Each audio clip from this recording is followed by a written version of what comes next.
Well, hello my friends. Alfred here, the Rebel Turner. I'm back with some of this exciting wood, piece of the bottle brush. And you know, I want to turn some easy stuff and give some step-by-step from beginners turning and going upwards.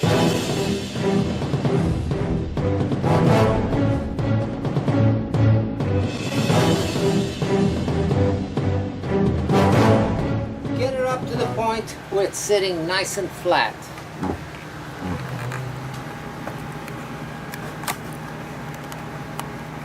Nice and flat against your chuck. So with that mounted like that, I'm pretty sure I can go in here and very quickly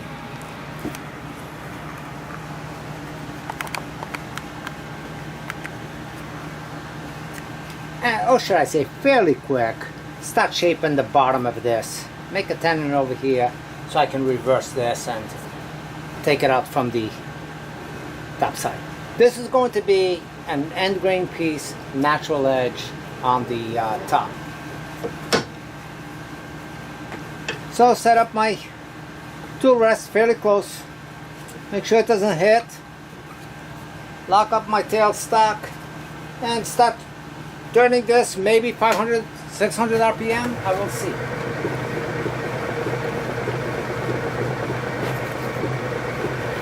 I got a little bit of wobble, but not bad. I can speed that up. That's 500 RPM right there.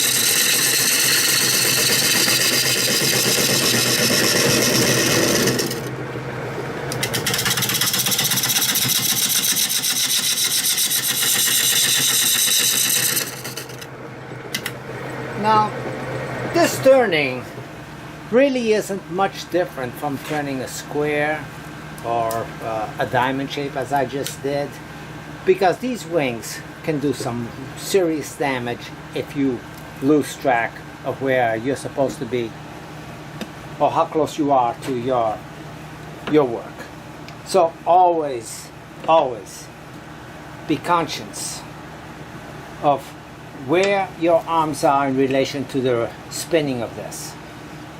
Keep a distance that will keep you safe, and the turning is not bad.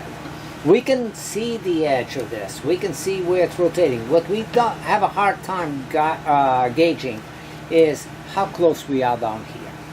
So it's important that you feel your tool with a back, for instance, and find its way. Don't come in here automatically with your sharp edge without knowing how far in you are, because that's going to make a real big catch. But if you come on a flat surface where you know that you're at, and the heel of your tool, use the heel of your tool, the non-cutting edge, to find it, drag it back and you can see how far you are. And then just keep bringing it back until you're not hitting anything, and then just nudge it slightly and start going back into it. That's a sure way of knowing where you are. So you come with a heel, nothing is going to happen. It's not cutting, it's not doing anything. Just feel it back. I'm still on the heel. There it is, I passed it up. So that's the area that I want to go into. Right there. You back it up a little bit more, take a little bit more of a bite if you need to, if you're not taking off enough. And slowly you can and with a little bit of practice you can achieve that. Come back with a heel. Don't make any twists on your tool. Follow it up pretty close. Now, as I've said before, a good practice is also to make sure that your tool rest is set on the angle that you want to be going in. Don't have your tool rest in a different angle. I mean, sometimes you can't have it exactly, but the direction, it should still be there. I know that I want to go in this direction all the time to come up to the stop. So I will sneak this in a little bit all the time. Not so much in here, but always out here. And I will be taking more and more from this stop until I get up here. And when I get up here, I don't want to be rounding this off. I don't want to be taking these high spots. Basically, I just want the edge to meet up over here, or fairly close to here, and not necessarily, and not take anything from the top shape. I'm never going to cut this way up here, and if I want to maintain this look that's here. So I will only sneak it up until this reaches up pretty close to the top. Not even the very top, just close to the top. And that will be my stop point from going any further. Then it will be a matter of just shaping up the inside or the bottom of what do I want for a shape.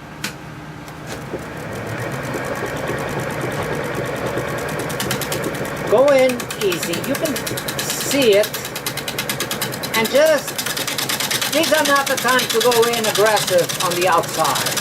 The outside you go nice and easy, you find it. Then once you get to solid wood, if you want to go a little bit more aggressive, then you can do that. But for out here, all I'm looking is to nip at it.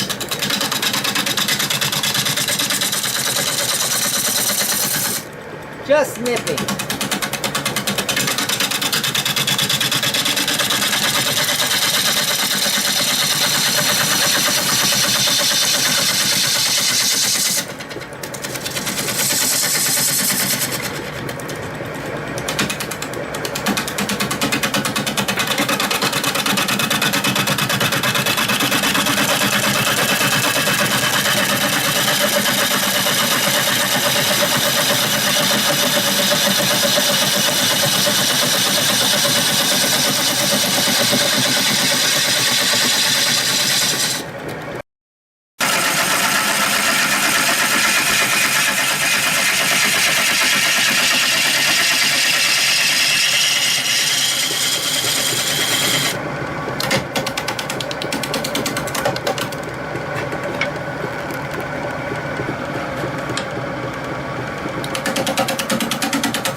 So this is gonna have some wormholes up at the top, which I don't mind, and it will look okay. It's not going to be the best looking piece I've done, but I want to see this wood grain.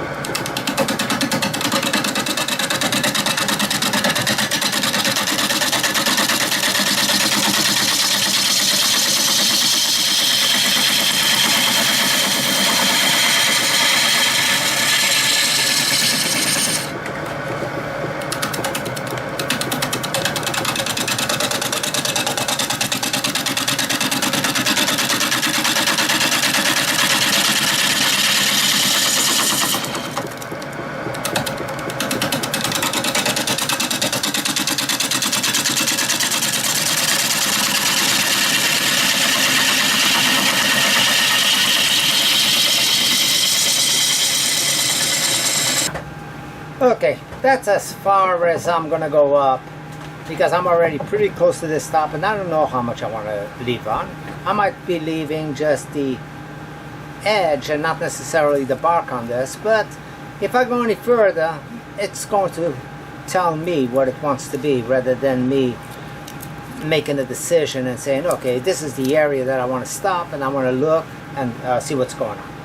At this point, I am actually ready to flip this over. I have a decent tenon here. I'm just going to refine that tenon actually prior to flipping it over.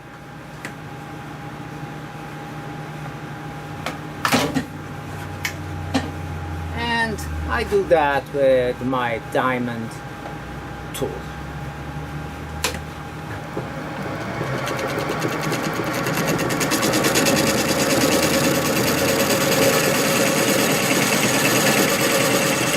And it gives me a little bit of a dovetail, which my jaws have.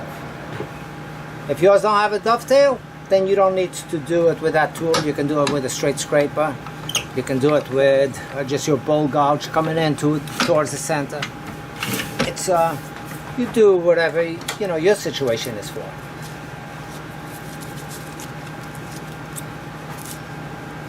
Okay, this is end grain, and everybody kind of makes an issue out of end grain because it is hard to turn. It's same turning. To me, it's the same turning. I don't understand why some people might fear it as much as they do, or make such a big issue out of it. If I was going to be going in here directly on, it would be tough to turn this. But that's not how you end grain. You treat end grain turning the same way you do any other turning. You go from outside and you establish an edge, and as you establish that edge, you are not cutting end grain. You are basically doing spindle cut. Only when you're going straight in, then it's end grain cut. And I will display that and demonstrate that in a second. Okay, coming from out here, I'm not going into end grain. I'm basically following and establishing an edge to follow up on my cut.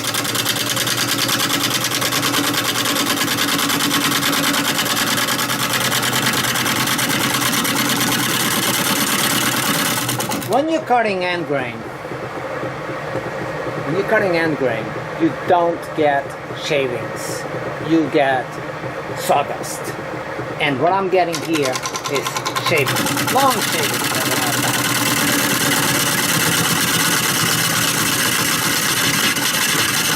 Ribbons.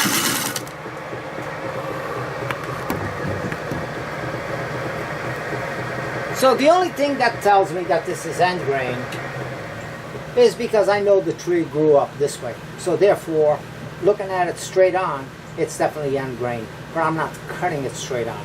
I am cutting from outside in, just like you would do a spindle if it was because a spindle. The grain is running this way. So it's the same principle. I'm going in here, I'm establishing a push cut, and as soon as I get that shoulder, that's all I'm doing. If I need to go further, I'll just follow it up from back here a little bit more and still maintain that same type of cut all the way through.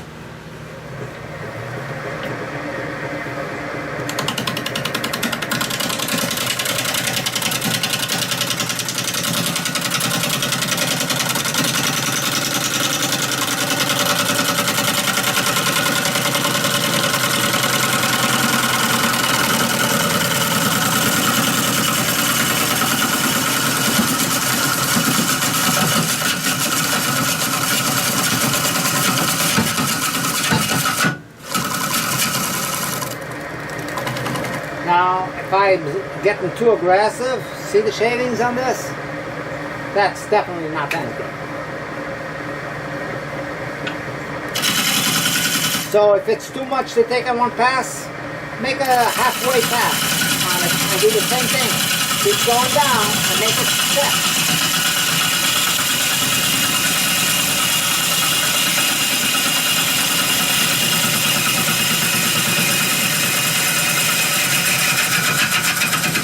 So I'm getting a little bit aggressive there. See that? That's what's coming out of there. So take it back again and go into it.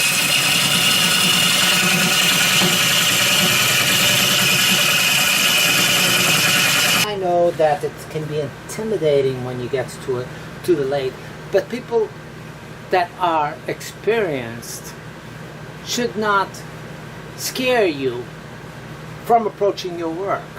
You will have to grow into what you turn. Start with easy stuff. Know that when you're approaching with the tool, and that's the point that you really start venturing out. When you know that your approach is a safe approach every time. That you're not guessing or wondering, am I going to get a catch or not get a catch? And those are not things that somebody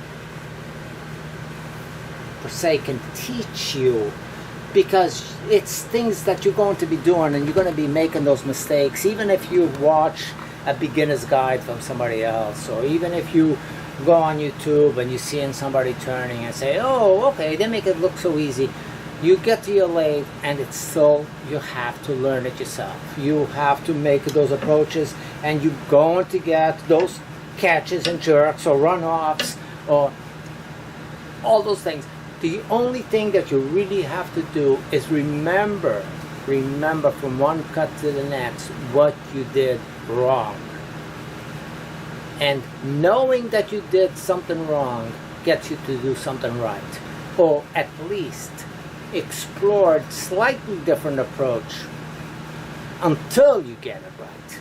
So it's a matter of feeling comfortable. So start with something easy, not something like this. I don't advise. But what I'm saying over here about end grain cut, I'm not saying that it's a beginner can go over here and do what I'm doing.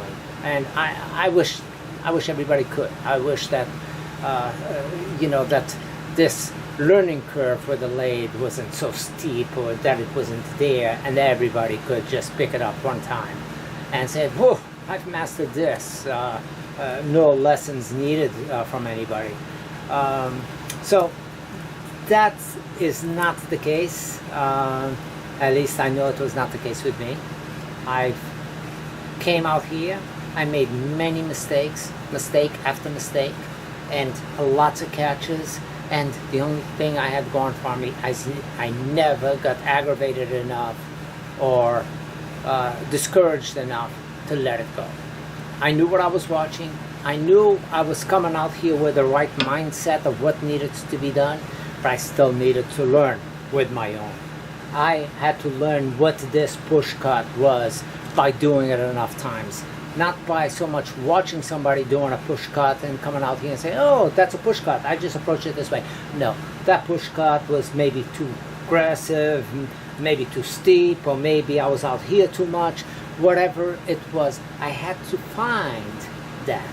I can tell you that the rule is that your flute, your heel of your cut, approaches in the direction that you want to be going. Since I want to be going this way with my cut, that's the direction that my heel is at. If I wanted to go in deeper per se, then I would be out here and my flute or my back edge would be aiming way out there. If I wanted to be shallower, then I would be further back, and it's going almost parallel with the piece. So those are not per se things for you to go to your shed and say, oh, now I know how to turn. But you will get that feel as time goes, not right off the bat. Practice, practice, practice, until it becomes without thought. So, heel, no cut whatsoever, push it in until it touches the front, and I'm going to close the flute over there, almost upright, and just push in that same direction that I was going. Nice and easy. No effort, no hard push, just go in there and let the blade glide. Let it glide.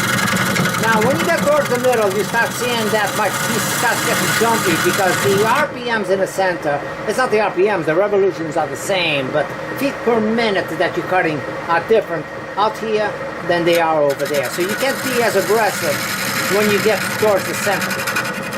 You do slightly less cuts, and that way you don't get those break-offs or those jags or that bouncing that you saw me getting over there a minute ago. The harder I push here, the more likely it is for you to flake off little parts from the center, and therefore making your tool going in and out as you're continuing your cut.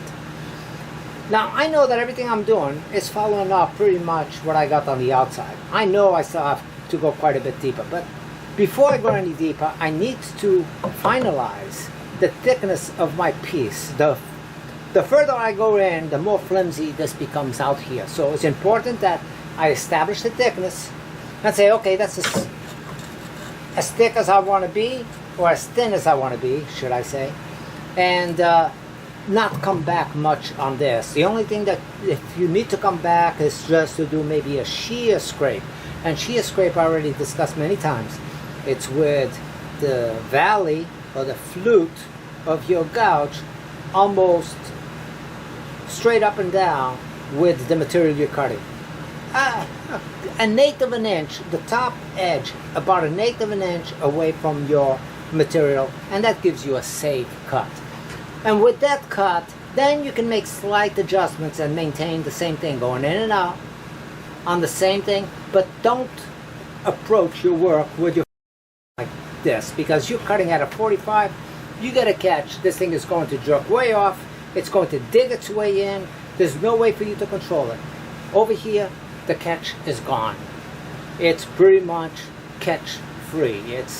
You're just going in and out of that area nice and smooth. So I'm going to do another push cut in the direction like I just talked about of my heel, making sure that I turn my heel in the direction that this back side is going. You see that? Alright, I'm going to turn this slightly further in because the bottom of the bowl goes in further. So very little though.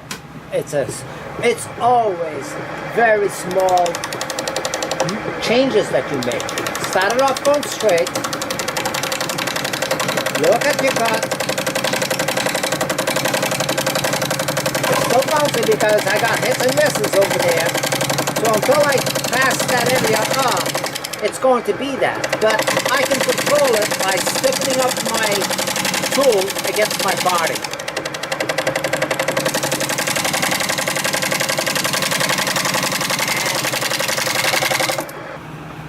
I got about 3/4 of an inch thickness here, so I will do this in multiple passes. I will go and take it where the lathe is not stalling and I'm making comfortable cuts and not taking a beating back here.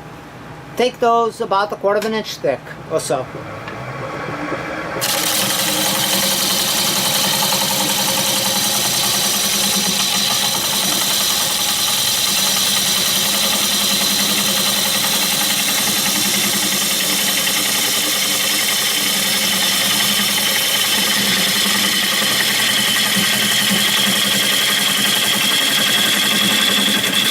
Don't push quite as hard when you get towards the middle.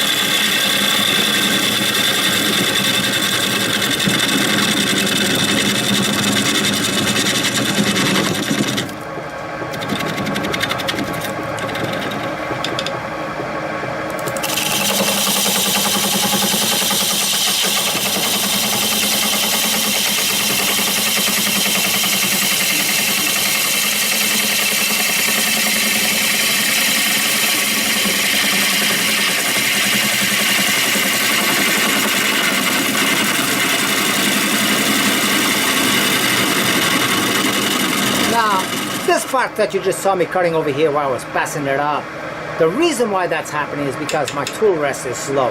I like cutting when I'm doing roughing with my bowl gouge a little lower from center.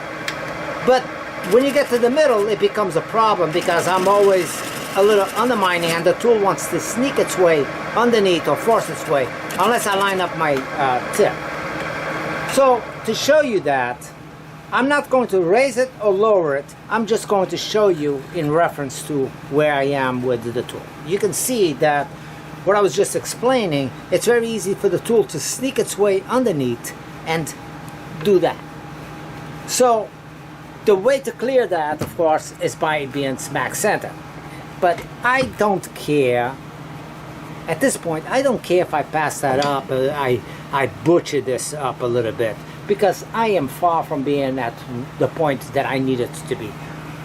At this point, I'm not making cuts. I am not interested in making cuts. I am roughing this out as quickly as I can and being safe still and getting rid of all this wood.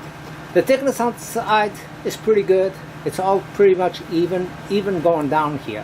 So it's time to go in here, all the way from back here, make another cut, and then I will just shape the rest of the bottom. See, the heel is hitting, nothing is happening. Turn it until the heel is touching all the way across, and push. Not push, just let the wood almost draw the tool in.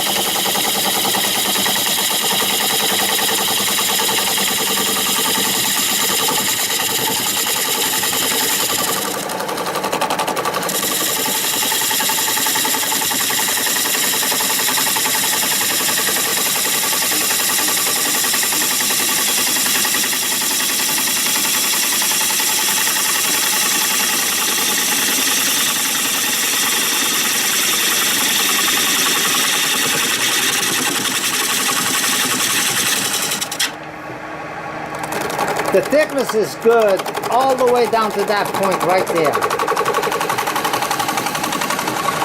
So, take a little less.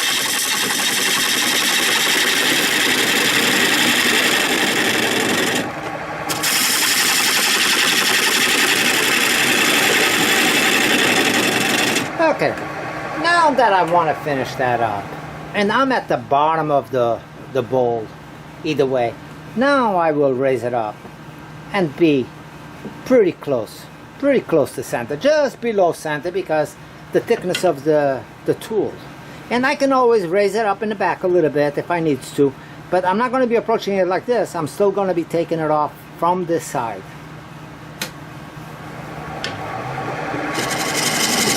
Little bites now. No rush, because now you're at the end.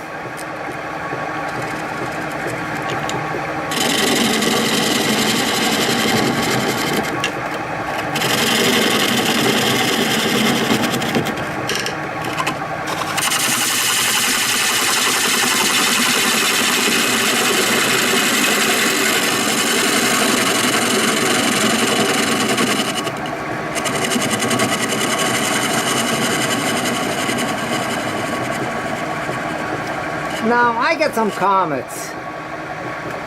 This is not a good example for it, but I get some comments on people with a transition from the side of a bowl into the bottom of a bowl. They have a hard time making that slight transition over. And I will say, that's a tough one I'm just filling up this. But that's a hard one to master, and that's going to take a little while. But one sure way of doing it without lengthy delay, and you're turning and you want to get a decent finish, not necessarily the best approach finish or the finish that you want to achieve with the tool that you want to use. But there's other tools that you can use that will make that transition a lot easier. A round scraper works wonders on that transition piece, because you're using it like you're using a compass. You know, you're just going over at whatever point you need, and you're just swirling, not moving it on the fence area or on your tool rest. You're just going like this with your backhand, and you doing a nice radius. And you can get to that pretty well with a little bit of practice on what you need to do. Now, also, the wider your tool is. For instance, this is my bowl gouge. It's 5/8 bowl gouge. It's a pretty good size bowl gouge. It's sharpened with a fingernail grind. That's the grind that I put on it. That's the grind that I like to use. Not saying that it's better than any others, but it's the one that I adjusted myself to. And I found this to work really well for me. So what I did is I kind of simulated that on my roughing gouge. This is a Harbor Freight roughing gouge, a kit of 8 pieces, 70 bucks. I've had it since I started turning. I don't use it all that much, but it actually, for this, for as much as I use it, and it's practically full length. I haven't worn it down much other than shape it, and every once in a while I give it a little sharp edge, and it does beautiful as a scraper and as a bowl gouge. And the reason why I like this is because it's not you don't have the same guide, as much of a surface as I got here when I'm controlling that push cut, which I use this for. I don't use this for push cut. I use this a lot more for shear scraping though, but it gives me a nice flat round surface to contour my piece a lot better than this does. This is a little bit more jagged, and depending on where I have it, it could change your angle slightly. Not saying not to use it, because I use this quite a bit on shear scraping, but I find that this being a blunt tool, as long as I got a decent edge on it, which it does, and I haven't sharpened it up for the last 3 turnings or so, but I don't do the whole piece with it. I don't turn the whole bowl with it. But using something like this, a little bit more blunt, also for the transition piece between the sidewalls and what you're turning, gives you a nice transition without you beating yourself up. Now, like I said, this is not the best piece to show that, because this is a gradual dip all the way down to the bottom. I don't have the side walls per se. This is straight, just slightly curvature, going from the top edge all the way down to the bottom. Sandpaper. I go through quite a bit of sandpaper.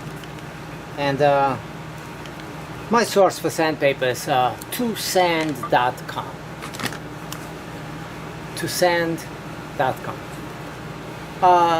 If you guys have a cheaper source for the 3-inch Velcro backing sandpaper discs, let me know. I use them quite a bit. I always buy 4 packs at a time, but it adds up quick.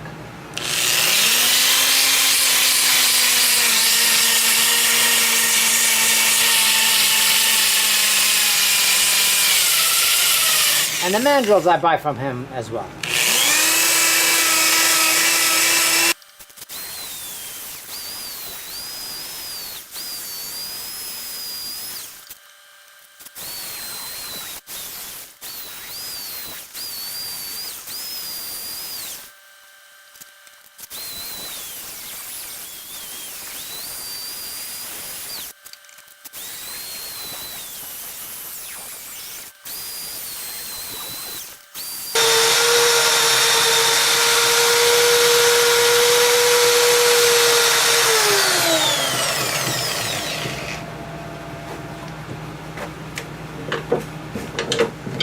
Well, that's sanded to 400. It feels smooth. Of course, not going to be able to do anything inside these crevices. So, seeing that it's pitted on the bottom as well, these are loose fibers that go through here, and I want to leave it like that. So, I think the cure for this one is really a shellac finish as well.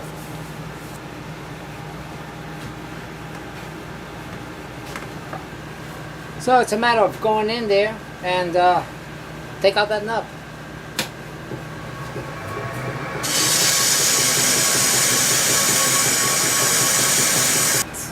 Something. It's got the gloss, but it's got a lot of little areas that not picking up the shine, like right here, the middle where all this pitting is going through. The porous of the fibers really don't allow it, and it's somewhat ununiform.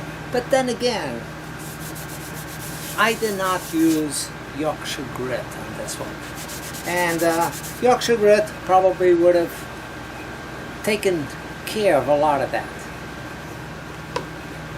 But it's time to go inside and edit this one, and so you guys can get a different